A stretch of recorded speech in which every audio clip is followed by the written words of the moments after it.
Assalamualaikum warahmatullahi wabarakatuh. Bersama saya Dr. Dailami Magister Ilmu Komunikasi, dosen Fakultas Ekonomi Universitas Asahan.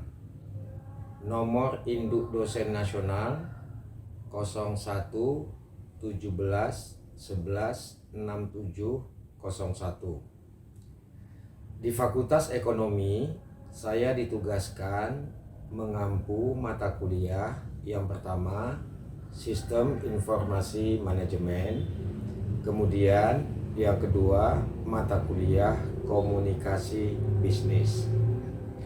Dalam kesempatan ini saya memfokuskan mata kuliah unggulan yakni Sistem Informasi Manajemen. Mata kuliah ini berbobot 3 SKS. Jumlah pertemuannya 16 dengan rincian 14 kali tatap muka dan 2 kali pelaksanaan ujian, yakni ujian tengah semester dan ujian akhir semester. Terkait mata kuliah Sistem Informasi Manajemen, ada beberapa hal yang menjadi penekanan, yakni tentang capaian pembelajaran lulusan. Ini dikenal dengan istilah CPL. CPL ini meliputi yang pertama unsur sikap, kemudian keterampilan, dan yang selanjutnya pengetahuan. Terkait dengan CPL ini nantinya lulusan dapat menunjukkan sikap bertanggung jawab dengan pekerjaan berdasarkan keahliannya. Kemudian yang kedua yaitu merancang dan menjalankan tugas sebagai manajemen. Terkait dengan CPL ini, coba kita melihat secara singkat deskripsi mata kuliah Sistem Informasi Manajemen. Mata kuliah ini memberikan pemahaman dan peran sistem informasi berbasis komputer dalam organisasi sebagai alat bantu manajemen dalam mengambil keputusan dan solusi bisnis. Mata kuliah ini akan mempersiapkan mahasiswa mengenal dan memahami secara rinci antara lain topik-topik yang mengenai pengertian sistem informasi manajemen, jenis, tipe dan peran strategis sistem informasi manajemen, hubungan sistem informasi dengan organisasi manajemen, teknologi informasi, pengambilan keputusan, telekomunikasi, jaringan, dan internet.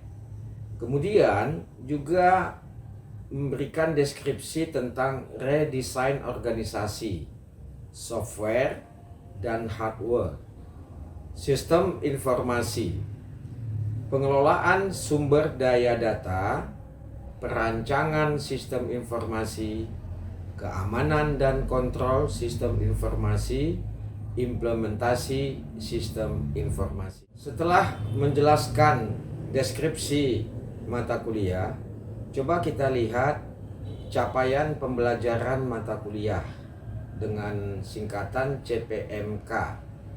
Apa saja yang menjadi capaian pembelajaran mata kuliah dalam mata kuliah Sistem Informasi Manajemen ini?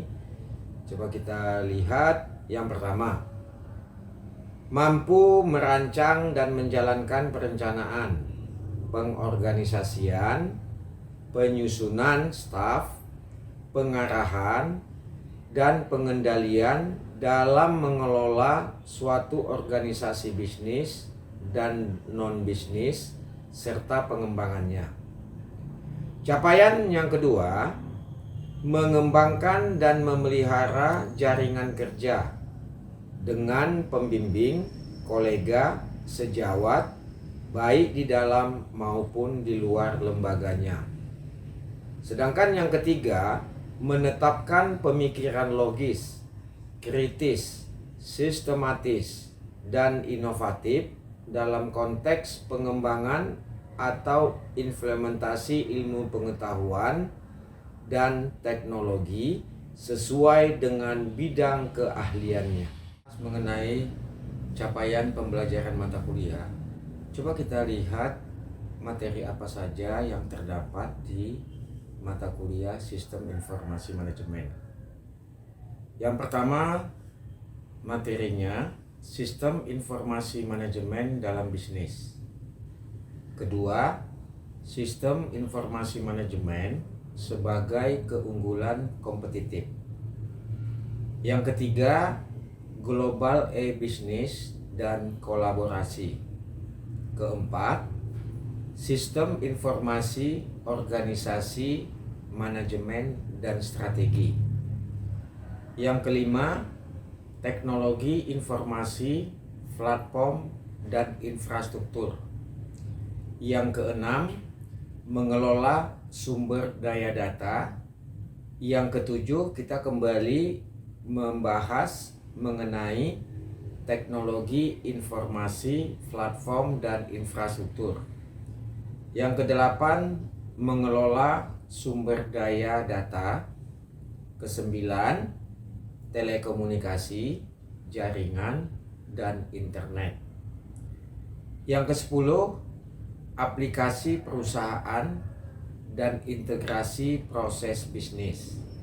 Kesebelas, redesign and building metode sistem informasi. 12, mengelola keahlian dan keputusan perusahaan digital.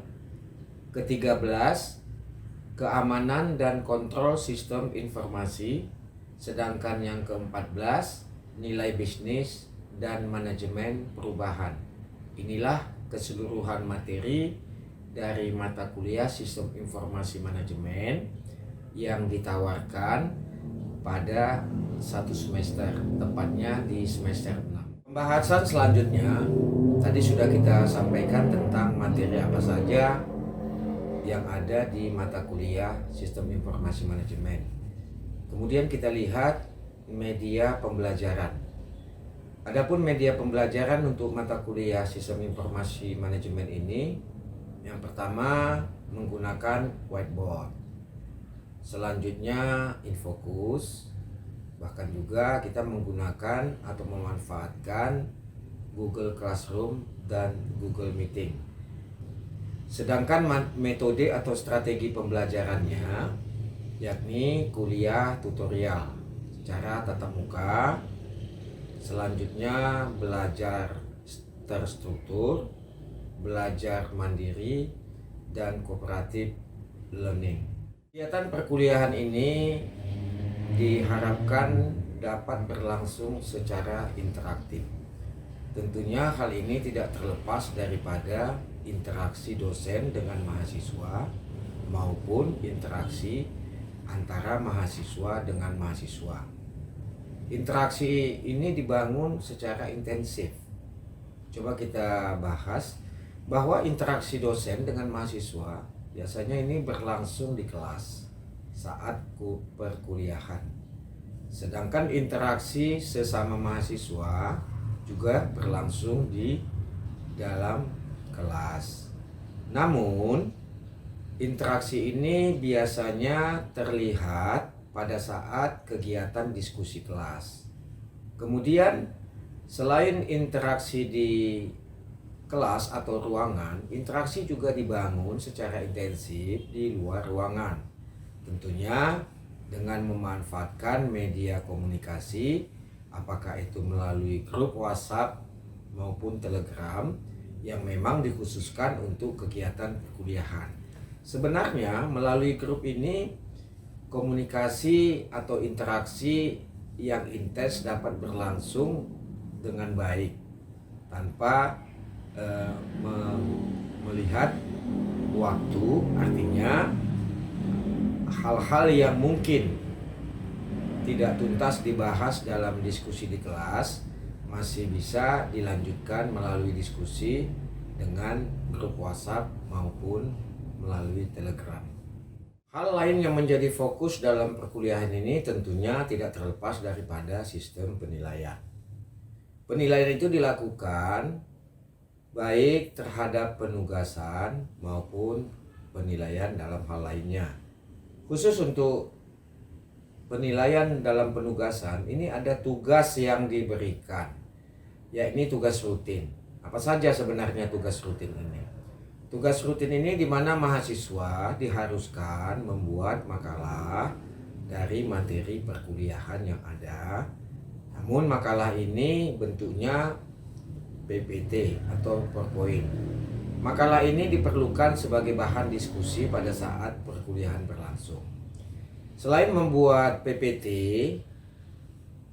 mahasiswa juga diberikan tugas untuk mengerjakan soal, sehingga mereka terlatih untuk membahas soal-soal yang terkait dengan materi khusus. Selain tugas rutin, juga ada tugas dalam bentuk proyek. Maksudnya, mahasiswa dapat memahami penggunaan sistem informasi dalam transformasi bisnis dan mampu menjelaskan perkembangan sistem informasi manajemen di era digital saat ini. Terkait dengan tugas di atas, tentunya ada metode untuk mengerjakan tugas tersebut. Metode yang digunakan untuk menyelesaikan setiap permasalahan adalah berdasarkan arahan yang diberikan oleh dosen di setiap pertemuan. Di samping itu, mahasiswa diperbolehkan untuk mengeksplor lebih jauh melalui internet mengenai cara penyelesaian lewat beberapa contoh studi kasus. Sedangkan bentuk dan format luarannya dalam perkuliahan ini juga dibahas. Apa saja itu bentuk dan format luaran? Ini coba kita lihat. Bagian A-nya itu ada objek garapan, bahwa mahasiswa diharuskan untuk membuat video presentasi dari materi kuliah yang dipilih. Selain video presentasi materi kuliah, mahasiswa juga diharuskan membuat perencanaan liputan video lapangan dari studi kasus. Selain itu juga mereview jurnal baik itu nasional maupun internasional terkait dengan mata kuliah sistem informasi manajemen. Kemudian deskripsi luaran tugas yang dihasilkan setiap mahasiswa akan dibahas pada pertemuan di kelas.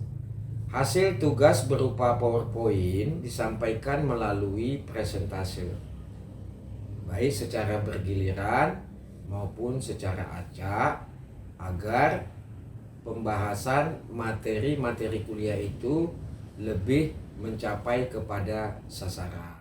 Indikator, kriteria, dan bobot penilaian. Untuk kegiatan diskusi, penilaian yang diberikan, yang pertama itu kemampuan melakukan presentase, ini nilainya diberikan 20%. Sedangkan kemampuan berargumentasi ini nilai bobotnya 40%, termasuk kemampuan mengambil solusi juga 40%. Jadi total nilai diskusi itu berjumlah 100%. Bagaimana dengan tugas mandiri? Nah, tugas mandiri ini juga ada penilaian. Penilaian yang pertama untuk kejelasan atau keakuratan tugas yang dilakukan, ini bobot nilainya 60%. Sedangkan kerapian makalah ini bobotnya 20%. Selanjutnya ketepatan waktu pengerjaan termasuk juga pengirimannya, ini nilainya berbobot 20% dan secara total nilainya 100%. Kriteria dan standar penilaian secara umum. Penilaian dilakukan berdasarkan ujian tulis, lisan, penilaian evaluasi terhadap pembelajaran, dan unjuk sikap dengan komponen sebagai berikut. Untuk ujian akhir semester ini bobotnya 30%. Untuk hasil ujian tengah semester ini bobotnya 20%. Sedangkan kegiatan kuis, tugas, rutin, latihan, kehadiran, sikap, dan beberapa hal lain ini bobotnya 50%. Terkait dengan standar penilaian, digunakan sistem penilaian acuan patokan atau yang dikenal dengan PAP. PAP ini sesuai dengan ketentuan dalam pedoman akademik Universitas Asahan. Demikian penyampaian tentang gambaran dari mata kuliah Sistem Informasi Manajemen. Mudah-mudahan pemaparan ini dapat memberikan manfaat bagi mahasiswa dan masyarakat. Terima kasih. Assalamualaikum warahmatullahi wabarakatuh.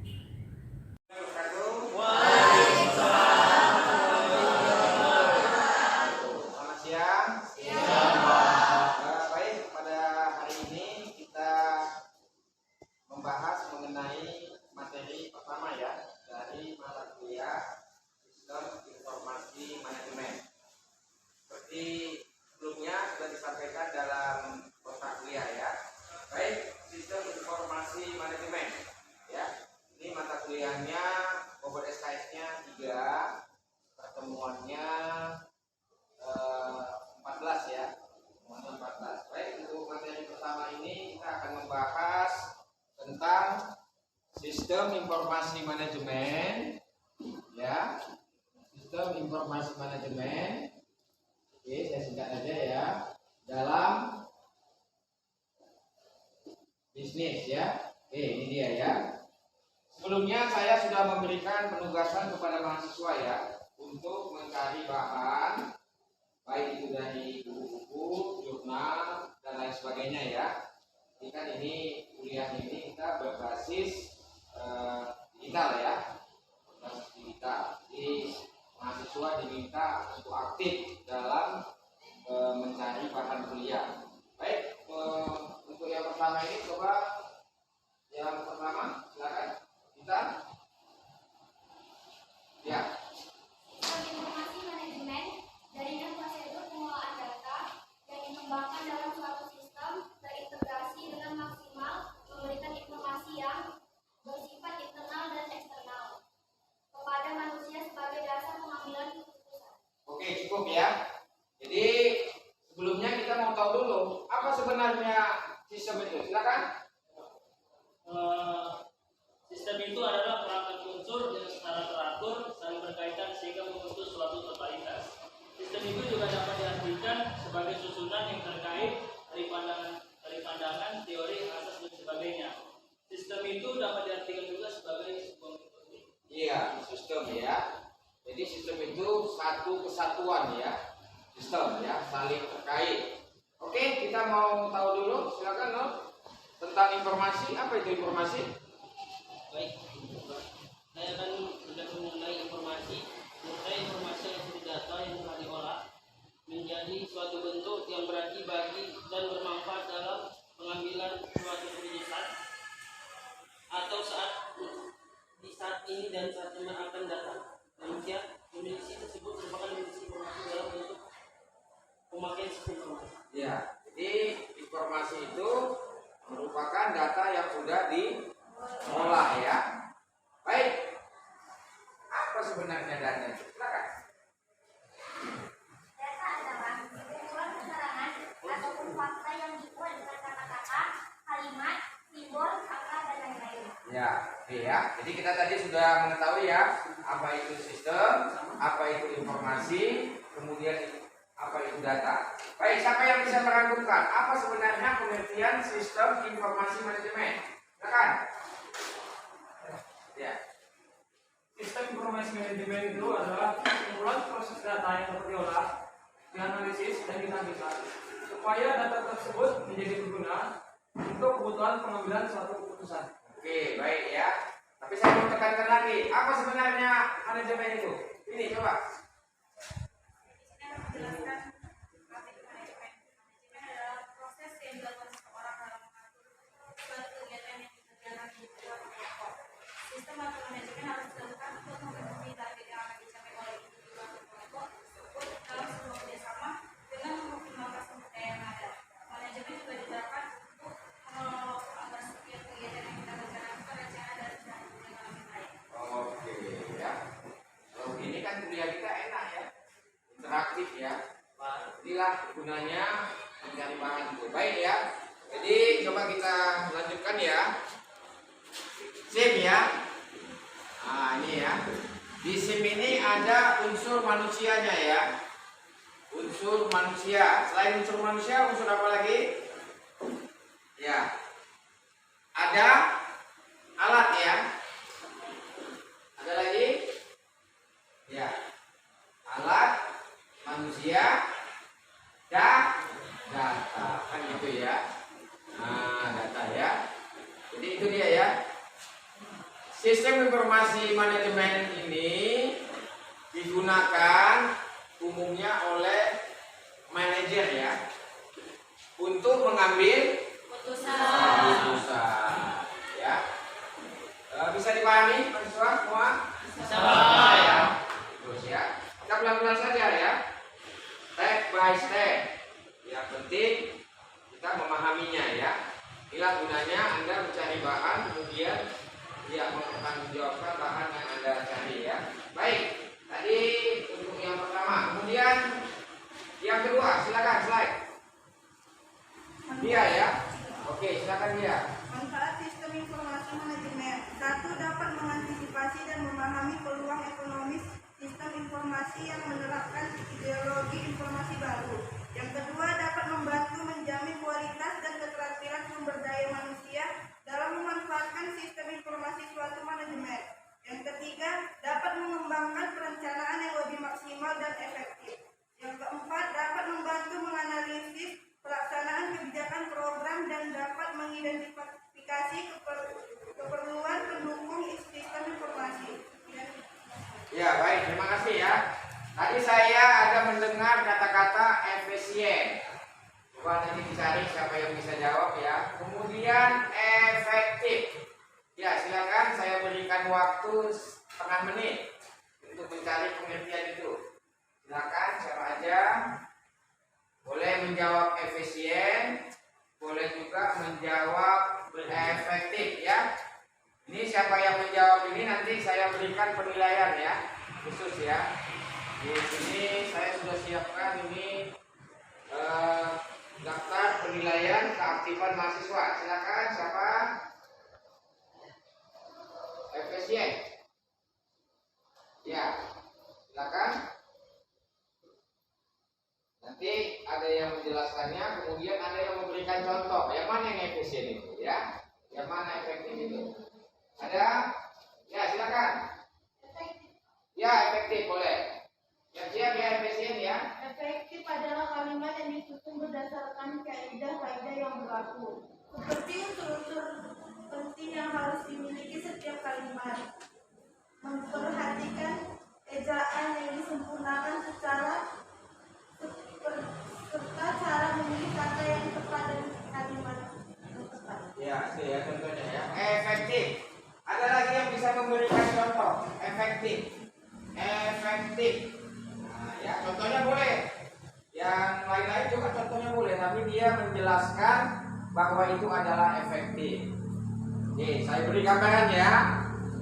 Kalau menebang pohon, alat untuk menebangnya yang efektif apa?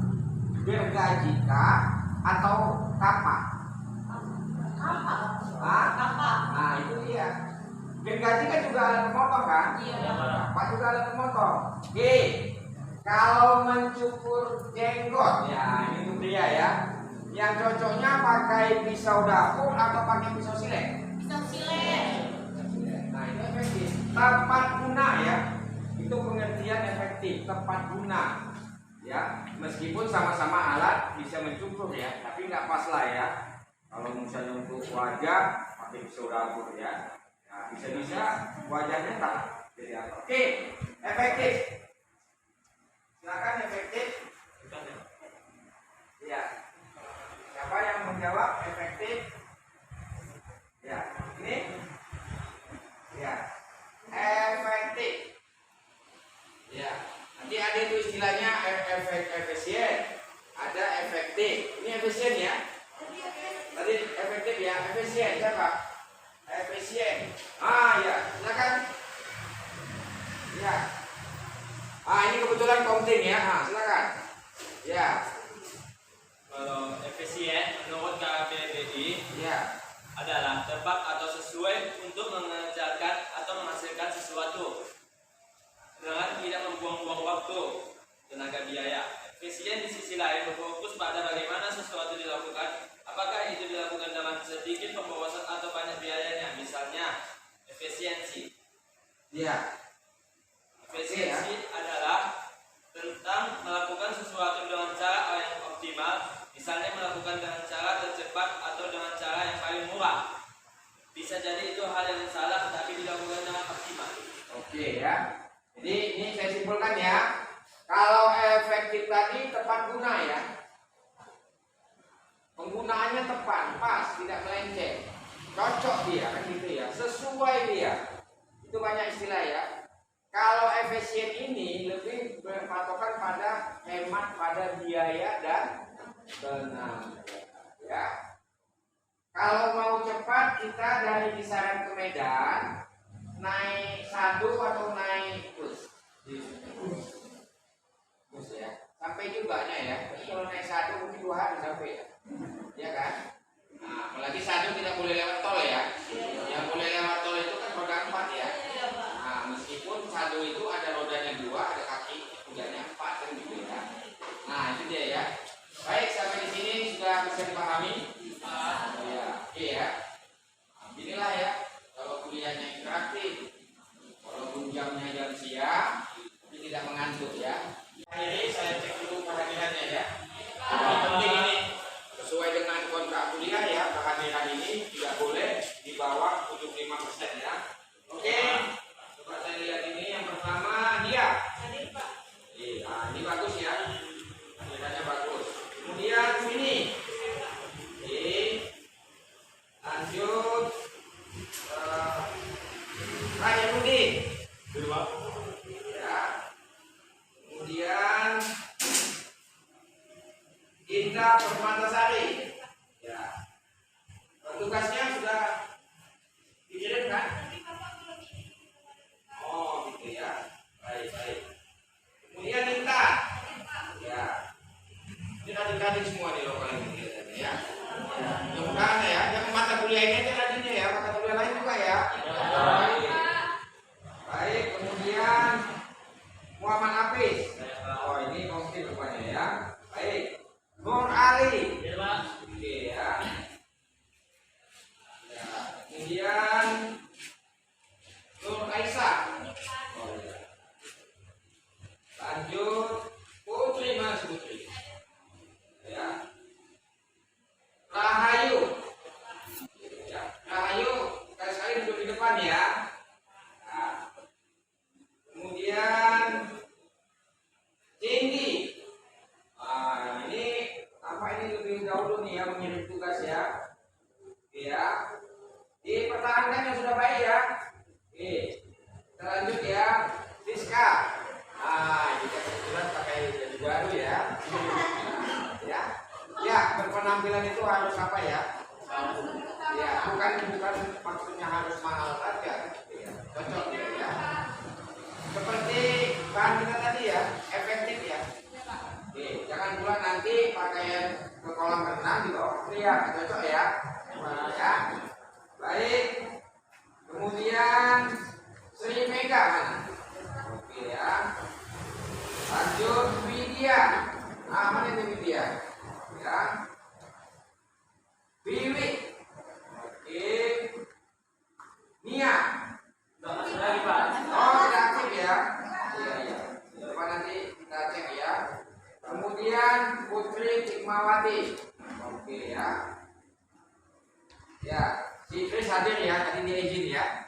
Ya, udah keluar sebentar ya. Tadi saya dia tadi permisi sama saya ya. Iya, lanjut ya. Nur Faiti. Ini markanya apa ini? Nasution ya. Ikatan namanya mungkin ada nih ya.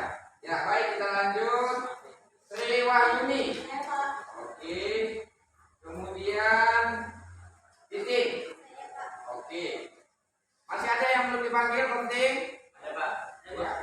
Iksan Irwan itu. Oh iya. Terlompat di mana ya? Iksan ya. Oke, Iksan ada ya. Saya juga, Pak. Siapa? Oh iya, Rimhot lagi.